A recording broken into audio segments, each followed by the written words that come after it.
Hello friends, welcome to Chandravarshini audio stories. నిన్నే ప్రేమిస్తా ఒక CEO ప్రేమ కథ పార్ట్ 68. 1000 కంటే ఎక్కువ మెంబర్స్ ఈ స్టోరీని వింటున్నా ఒక 5-6 మెంబర్స్ మాత్రమే కామెంట్స్ పెట్టారు. కొంచెం కామెంట్స్ ఇవ్వడానికి ట్రై చేయొచ్చుగా, మీకు వర్డ్స్ వెతుక్కునే అవసరం లేదు. స్టోరీ విన్న తర్వాత అందులో ఎవరి క్యారెక్టర్ ఎలా అనిపించింది లేదా ఏ డైలాగ్ నచ్చింది అవి కాకుండా ఒక 2-3 పదాలు నైస్, సూపర్, గుడ్ ఇలాంటివైనా పెట్టొచ్చు. లైక్స్ కూడా 150 కూడా దాటలేదు. ఇంత తక్కువ? పక్కనే ఉన్న లైక్ సింబల్ నొక్కడానికి 1 నిమిషం కూడా పట్టదే. మీకు విషయం తెలుసా, మా వాళ్ళు చాలా గ్రేటు. స్టోరీ అప్లోడ్ అయిన ఒక్క 4 గంటల్లో టకటకా చూసేస్తారని చెప్పుకుంటాను. ఇక పార్ట్ 67 నుండి నేను ఒక డెసిషన్ తీసుకున్నాను. అదేంటో ఇప్పుడే తెలుస్తుంది మీకు. హహహా, జయమ్మ గారు, దాసరి విఘ్నేష్ గారు, లీలావతి గారు, సంధ్యారాణి గారు, మీ అందరికీ మెనీ థ్యాంక్స్ అండి.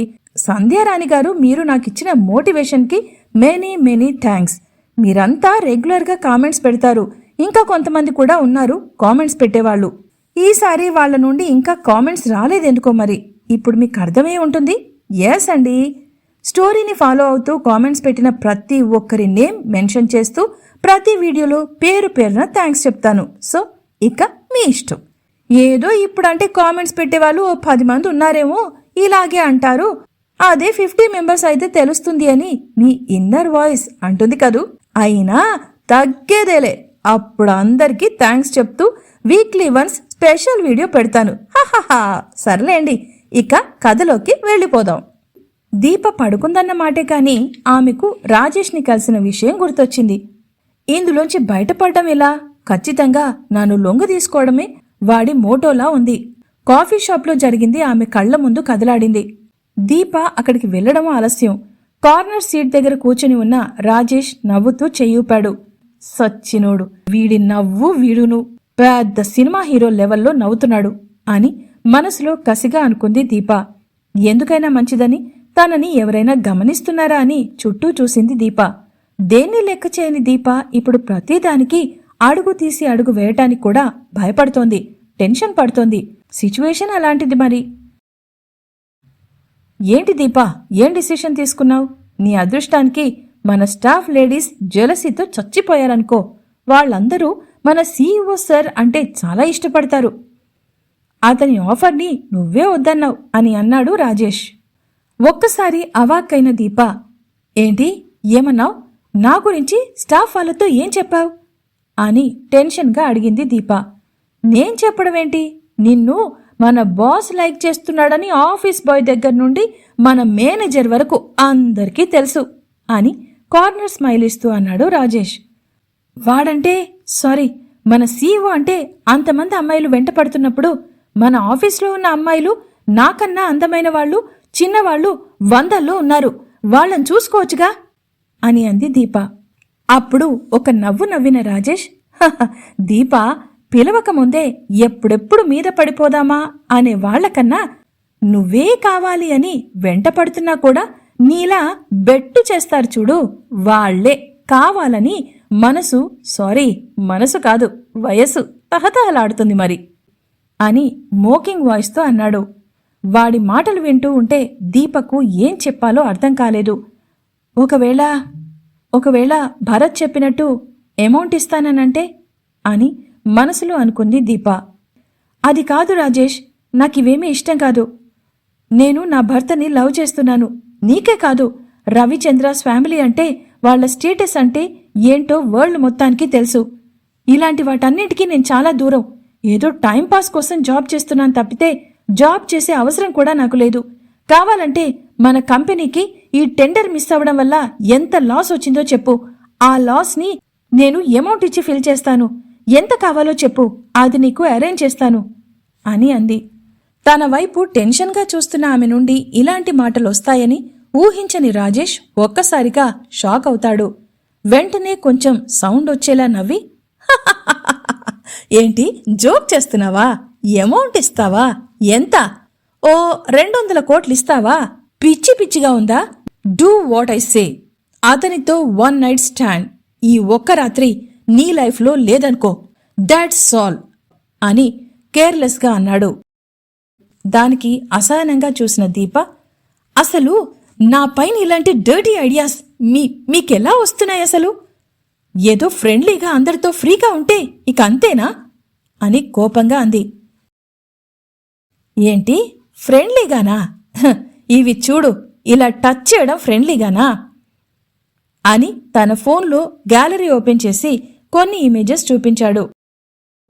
ఆఫీస్లో అప్పుడప్పుడు గెట్ టుగెదర్ పార్టీస్ అయినప్పుడు కొంచెం ఓవర్గా తన డ్రెస్ సెన్స్, తన కొలీగ్స్తో వీపుపై కొడుతూ, తలపై ముట్టికాయలు కొడుతూ, హక్ చేసుకుంటూ, అక్కడున్న అందరితో జోక్స్ వేస్తూ, గట్టిగా నవ్వడం లాంటి ఇమేజెస్, ఎవరితో పడితే వాళ్లతో డాన్స్ చేయడం, ఏకదాటిన 5 to 10 షాట్స్ లేపేయడం లాంటి వీడియోలు చాలా ఉన్నాయి.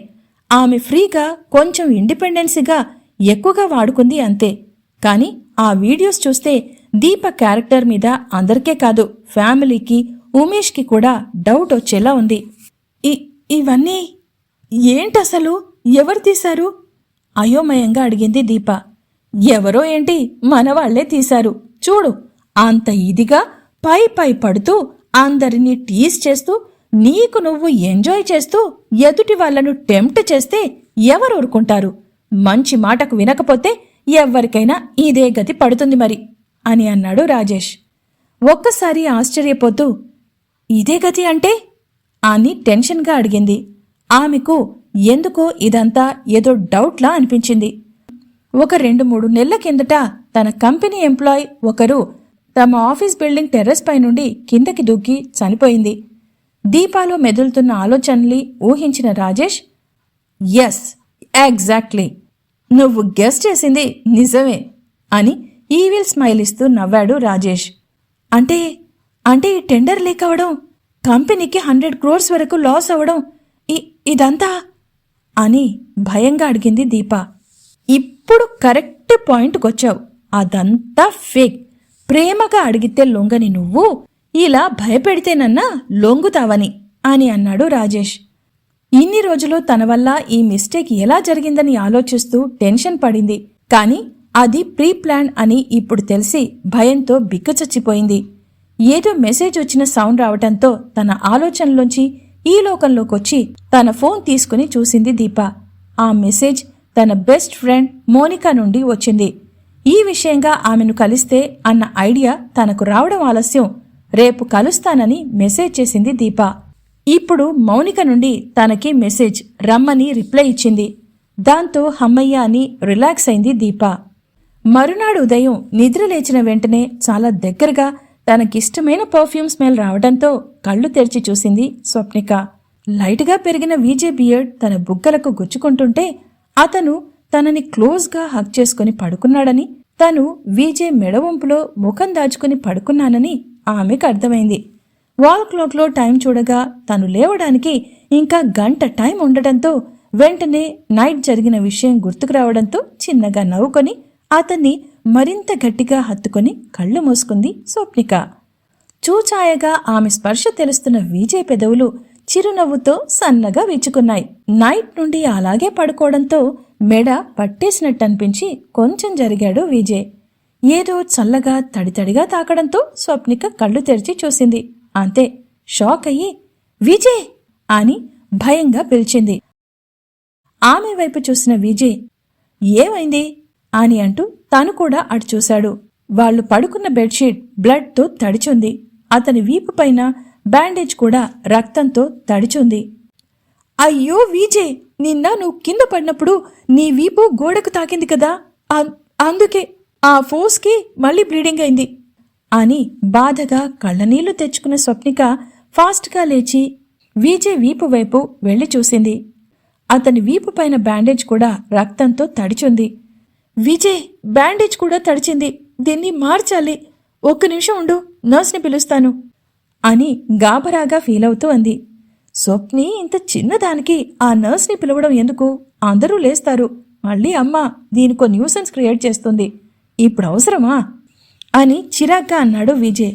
పర్వాలేదు విజయ్, చేసిన తప్పుకు తిట్లు పట్టంలో తప్పులేదు, కానీ మాటిమాటికి చెయ్యని దానికి చేసిన దానికి మాటలంటే బాధపడతాం. కానీ నిన్న మిస్టేక్ నాదే, నేను నిన్ను కేర్ చేయలేదు, నిన్ను దగ్గరుండి చూసుకోలేదు. మళ్ళీ వాష్రూంలో నా వల్లే పడిపోయావు. అయినా ఓ అరగంటలో అందరూ నిద్రలేస్తారు అని నర్స్ని పిలవడానికి వెళ్ళింది.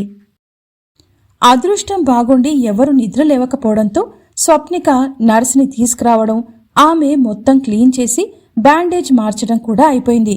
ఇద్దరూ నిన్న జరిగిన విషయాన్ని పట్టించుకోకుండా రాత్రి దగ్గరవడంతో, స్వప్ని, నాకు నిద్ర రావడం లేదు, ఇప్పుడే ఫ్రెష్ అవుతాను నేను అని అనగానే స్వప్నిక ఆ బెడ్షీట్ మార్చేసి విజయ్కు అవసరమైన అన్ని పనులు చేసి స్పాంజ్ బాత్ కూడా చేయించి తాను కూడా ఫ్రెష్ అయ్యి డ్రెస్సింగ్ రూంలోకి వెళ్ళింది. ఇంతలో మహేష్ నుండి ఫోన్ రావడంతో లిఫ్ట్ చేసిన విజయ్, హాయ్ చెప్పరా, ఇంత మార్నింగ్ ఫోన్ చేశావేంటి అని అడిగాడు. అటు నుండి మహేష్, అబ్బో లాయన్ ఎప్పుడు నిద్ర లేచిందో, ఫ్రెష్ అయ్యావా లేదా అని నవ్వుతూ అడిగాడు. హా అయ్యాను, నా శివంగి చేసిందిలే అని నవ్వుతూ అన్నాడు. ఎవరు, నా సిస్టరా?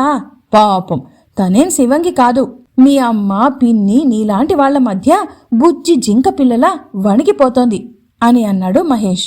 అదేం కాదు, తను శివంగేరా, కాని మా మామ్ దగ్గర పిల్లిలా భయపడుతుందిరా.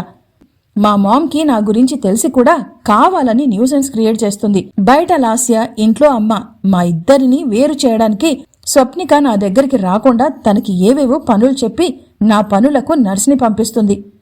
నా తింగరి పెళ్ళానికి ఇవేమీ తెలియక పాపం నానా అవస్థలు పడుతోంది. అందుకే నిన్న కావాలనే మా మామ్ మీద నా కోపాన్ని చూపించాను.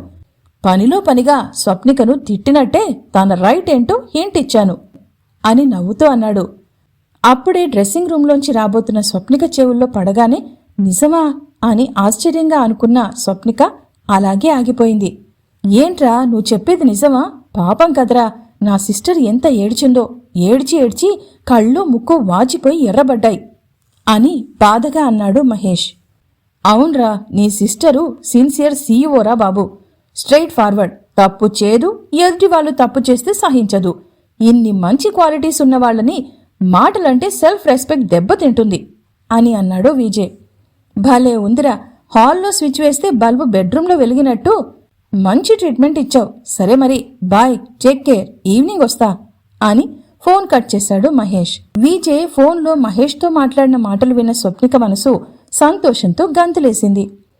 ఛ, విజయ్ను ప్రతిసారి నేను తప్పుగా అర్థం చేసుకుంటాను. ఇకనైనా అతని మంచితనాన్ని అర్థం చేసుకుని విజయ్కి తగ్గట్టుగా ఉండాలి. ఇప్పుడు అతని పనుల తర్వాతే ఏదైనా అని మనసులో గట్టిగా డిసిషన్ తీసుకుంది స్వప్నిక. ఇంతలో ఎవరో డోర్ నాక్ చేసిన సౌండ్ రావడంతో గబగబా వెళ్లి డోర్ ఓపెన్ చేసిన స్వప్నికకు ఎదురుగా ఫ్యామిలీ మొత్తం కనిపించగానే సైడ్ ఇవ్వడంతో అందరూ లోపలికొచ్చారు. ఈరోజు దీప కూడా రావడంతో ఆశ్చర్యంగా చూసిన విజయ్ స్వప్నికలకు ఆమెలో ఎటువంటి స్ట్రెస్ లేకపోవడంతో స్వప్నిక హ్యాపీగా ఫీల్ అయితే, ఎందుకో విజయ్కి మాత్రం టెన్షన్ మొదలైంది. విజయ్ స్వప్నికలు చిర్రుపురులాడుతూ ఎడమొహం పెడమొహంతో కనిపిస్తారనుకుంటే ఫ్రెష్ అయ్యి నీట్గా కనిపిస్తున్న వాళ్ళని చూసి రవళి ఆశ్చర్యపోతే, కృష్ణమూర్తి, రమేష్, ఉమేష్ ముగ్గురు చాలా హ్యాపీగా ఫీల్ అయ్యారు. ఏరా, ఎలా ఉందిరా అని ప్రేమగా అడుగుతున్న తాత, తండ్రి, బాబాయ్లను చూస్తూ, పర్వాలేదు నాన్న, స్వప్నిక ఉన్న తర్వాత నాకేం ప్రాబ్లం అని నవ్వుతూ అన్నాడు. ఏదో ఒక ప్లాన్ చేసి ఈరోజు కూడా ఎలాగైనా స్వప్నికను అక్కడి నుండి పంపించాలని ఆలోచించిన రవళి, ఏంటి స్వప్నిక, ఇంకా ఎంతసేపు, వాడు మెడిసిన్స్ వేసుకోవాలి కదా, వాడి కోసం బ్రేక్ఫాస్ట్ తీసుకురా అని సీరియస్గా అంది. సావిత్రి తెస్తుందత్తయ్యా అని మెల్లిగా అంది. ఏంటి, వాడికి బ్రేక్ఫాస్ట్ నువ్వు ప్రిపేర్ చేయకుండా సావిత్రిని చేయమన్నావా? ఆమెకు ఏం తెలీదు కదా, నువ్వెళ్ళి త్వరగా ప్రిపేర్ చేసి తీసుకురాపో అని కమాండింగ్ టోన్తో చెప్పింది. ఆ మాటలకు తెగ చిరాకు పడ్డ విజయ్ ఏదో అనబోగా అతని భుజంపై చేత్తో నొక్కుతూ, నేను చేసే వచ్చానత్తయ్య, సావిత్రిని తీసుకురమ్మని ఇంతకుముందే ఫోన్ చేశాను అని అంది స్వప్నిక. రవళి అనగానే దీప కూడా నేనేం తక్కువ కాదన్నట్టు, ఏంటి ఇంత ఫాస్ట్గానా సాగదీస్తూ అంది. అవును చిన్నత్త, నిన్న విజయ్కు అందుబాటులోకి లేక పాపం ఆయన చాలా ఇబ్బంది పడ్డారు, అందుకని కొంచెం ముందుగానే చేశాను అని అంది. ఇంతలో సావిత్రి విజయ్కి కావలసిన బ్రేక్ఫాస్ట్ తేవడంతో అది చూసిన రవళి, ఏం బ్రేక్ఫాస్ట్ ఇది అని చూసింది. ఆ ప్లేట్ని చూసిన సింధు, ఇది ఎగ్తో చేసిన శాండ్విచ్ పెద్దమ్మా. ఇక ఈ జ్యూస్ ఏంటంటే అన్నయ్యకు బ్లడ్ లాస్ అయింది కదా, అందుకని carrot beetroot with dates syrup. ఇది తీసుకోవడం వల్ల అన్నయ్య ఎనిమిక్ కాకుండా తొందరగా క్యూర్ అవుతాడన్నమాట అని అంది. వెంటనే స్వప్నిక బుగ్గ మీద ముద్దు పెట్టిన సింధు, మా వదిన సూపర్ అని అంది. సింధు అలా అంటూ ముద్దు పెట్టగానే స్వప్నిక సిగ్గుపడింది. ఆమె కట్టుకున్న గోల్డ్ కలర్ శారీలో స్వప్నిక ఒంటి రంగు కలిసిపోతే ఆ చీరకున్న రెడ్ కలర్ పళ్ళుతో ఎర్రగా మారిన ఆమె ముఖం పోటీ పడింది. నిజంగానా సింధు? అయితే నువ్వు మీ వదిన దగ్గర అన్నీ నేర్చుకో. నెక్స్ట్ ఇయర్ నిన్నొక మంచి అబ్బాయికిచ్చి పెళ్లి చేస్తాను. మా బావగాన్ని బాగా చూసుకో అని చిన్నగా నవ్వాడు విజయ్. ఈ మధ్య కొడుకు ముఖంలో చిటపటలు తగ్గి నవ్వు కనిపించడంతో చూస్తున్న రమేష్ రిలాక్స్గా ఫీల్ అయ్యాడు. పో అన్నయ్య, నువ్వు మొదలు పెట్టావా? నేనిప్పుడే పెళ్లి చేసుకోను. మా వదినలా ఒక పెద్ద కంపెనీకి లేడీ సీఈఓనవుతాను అని నవ్వుతూ అంది సింధు. దాంతో విజయ్ నవ్వుతూ, నువ్వు నిజంగా అలాగే అనుకుంటే నేనే నీ కంపెనీ పెట్టిస్తాను అని అన్నాడు. ఇంకో కంపెనీ ఎందుకు విజయ్? మన ఎస్ఎన్ఎస్ కంపెనీ ఉంది కదా, దానికే సింధుని సీఈఓ చేస్తే సరిపోతుంది అని నవ్వుతూ అంది స్వప్నిక. ఏంటి? అమ్మో, ఇంత పెద్ద కంపెనీకా? నా వల్ల కాదు బాబు. నీ దగ్గర ఇంటర్న్షిప్ అంటేనే భయపడతారు వదినా. అయినా నేనీ కంపెనీకి సీఈఓ అయితే నువ్వేం చేస్తావు వదినా అని నవ్వుతూ అంది సింధు. ఏముంది, మీ అన్నయ్యని మీ అందరినీ చూసుకుంటూ పక్కా మంచి హోమ్ మేకర్ని అవుతాను అని అంది స్వప్నిక. అంతే, పెద్దగా కళ్ళు తెరిచిన సింధు, ఏంటి హోమ్ మేకర్ అవుతావా? ఇంత చదువు చదివి ఇంత నేము ఫేము తెచ్చుకున్న నువ్వు ఒక హోమ్ మేకర్గా ఉంటావా అని ఆశ్చర్యంగా అంది. అప్పుడు కృష్ణమూర్తి కల్పించుకుని, నీకో విషయం తెలుసా సింధు? హోమ్ మేకర్ అంటే నాట్ ఏ జోక్. దానంత పెద్ద టాస్క్ మరొకటి ఉండదు. నువ్వు ఎక్కడ ఓడిపోయినా పర్వాలేదు, దానివల్ల నువ్వు ఒక్కదానివే ఇబ్బంది పడతావు. కానీ ఒక హోమ్ మేకర్గా నువ్వు ఓడిపోతే ఒక ఫ్యామిలీ దెబ్బతింటుంది అని అన్నారు కృష్ణమూర్తి గారు. విజయ్ ఆ కాన్వర్జేషన్ ఎటో వెళ్ళిపోతుందనుకొని, పిన్ని నిన్న కనిపించలేదే అని దీపాను అడిగాడు విజయ్. అది విజయ్, నాకు ఒంట్లో బాగాలేదురా, అందుకే గది నుండి కూడా బయటకు రాలేదు అని అంది. ఓ అవునా, ఇప్పుడు ఆఫీస్కి రెడీ అయ్యావా అని అడిగాడు విజయ్. ఒక్కసారిగా ఉలిక్కిపడిన దీప తడబడుతూ, లేదురా, ఆ ఆఫీస్కి లాంగ్ లీవ్ పెట్టాను. చాలా వర్క్ స్ట్రెస్ అవుతుంది. నేను కొంచెం స్ట్రెస్ రిలీఫ్ కోసం నా ఫ్రెండ్ మోనిక దగ్గరికి వెళ్తున్నాను అని అంది. నర్స్ని పిలిచిన స్వప్నిక, నర్స్ మార్నింగ్ టాబ్లెట్స్ ఇవ్వండి అని అడగడంతో ఆమె తీసుకొచ్చి ఇవ్వగా విజయ్కి అందించింది. అదంతా చూసిన రవళి చాలా ఇరిటేట్ అయింది. పదండిక, మనకు టైం అవుతోంది. స్వప్నిక, ఇక్కడ నర్స్ ఉంది కదా, నువ్వొచ్చి ఆ లంచ్ బాక్సెస్ సంగతి చూడు. ఈరోజు నేను త్వరగా వెళ్ళాలి అని అంది. అంతే, ఇక ఏదో భూకంపం వచ్చేలా ఉందని అందరూ టెన్షన్ పడ్డారు. అసలు లంచ్ బాక్స్ అంటేనే కోపానికొచ్చిన రవళి ఇప్పుడు అదే పని చెప్పడంతో రమేష్కి ఎక్కడ కాలాలో అక్కడ కాలింది. ఏదో అనాలని నోరు తెరిచాడు రమేష్. నిన్న ఇచ్చిన డోస్ ఈ అత్తాకోడలిద్దరికీ సరిపోలేదేమో, ఇంకా మంచి కోటింగ్ ఇవ్వాలి అని అనుకున్నాడో లేదో. సారీ అత్తయ్య, విజయ్కి క్యూర్ అయ్యే వరకు ఇంతకు ముందులా అందరూ క్యాంటీన్లో లంచ్ చేసేయండి. నేను విజయ్ని దగ్గరుండి చూసుకోవాలి. ప్లీజ్ తాతగారు, ఏమంటారు మామయ్యలు అత్తయ్యలు అని రిక్వెస్ట్ చేసింది స్వప్నిక. అక్కడున్న వాళ్లందరూ స్వప్నిక మాటలకు ఆశ్చర్యంగా నోళ్లు తెరవగా స్వప్నికలో ఇంత తొందరగా చేంజ్ వస్తుందని అనుకుని విజయ్ మాత్రం మనసులో చాలా హ్యాపీగా ఫీల్ అయ్యాడు.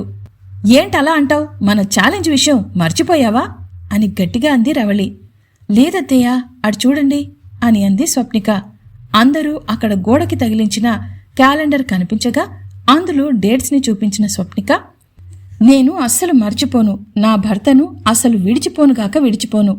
ఈ లంచ్ బాక్సెస్ గురించి మన అగ్రిమెంట్లో లేదు కాబట్టి దీనికి మన ఛాలెంజ్లో ప్లేస్ లేదు అని అంది. అంతే, దీప రవళి పళ్ళు కొరుక్కోగా, అది నా పెళ్ళామంటే శివంగి అని మనసులో నవ్వుకున్నాడు విజయ్. మిగిలిన వాళ్లు మాంచి వాత పెట్టిందని నవ్వుకున్నారు. అందరూ వెళ్లిపోయాక స్వప్నిక విజయ్కి మంచినీళ్లు తాగించి ముందుకు వెళ్లబోగా విజయ్ ఆమె పైట పట్టుకుని దగ్గరికి లాక్కున్నాడు. ఆమె వెనక్కి తిరిగి ఏంటన్నట్టు చూసింది. ఆమె నడుం చుట్టూ చేయివేయగా పైట పక్కకు జరిగి పచ్చగా మెరుస్తున్న పలుచని పొట్ట కనిపించడంతో అక్కడ గాఢంగా ముద్దు పెట్టి ముఖం దాచుకున్నాడు విజయ్. అతని భుజాల చుట్టూ చేవేసి గట్టిగా హత్తుకుంది స్వప్నిక. దీపకి మౌనికకు మధ్య ఏముంది? దీప గురించి విజయ్ అసలు విషయం తెలుసుకుంటాడా లేదా? స్వప్నిక విజయ్ల మధ్య చిచ్చు పెట్టడానికి రవళి ఏం చేస్తుంది? వీటన్నింటి గురించి తెలుసుకోవడానికి తరువాత ఎపిసోడ్ వినండి. విన్న తర్వాత లైక్ చేసి కామెంట్ పెట్టండి. మీ కామెంట్స్ అండ్ లైక్స్ నాకు బూస్టింగ్ అని చెప్పాను కదా, అందుకే కామెంట్ పెట్టడం, లైక్ చేయడం మర్చిపోకండి. అలాగే ఫస్ట్ టైం నా ఛానల్ని చూస్తున్న వాళ్ళు ఎవరైనా ఉంటే వెంటనే సబ్స్క్రైబ్ చేసుకోండి.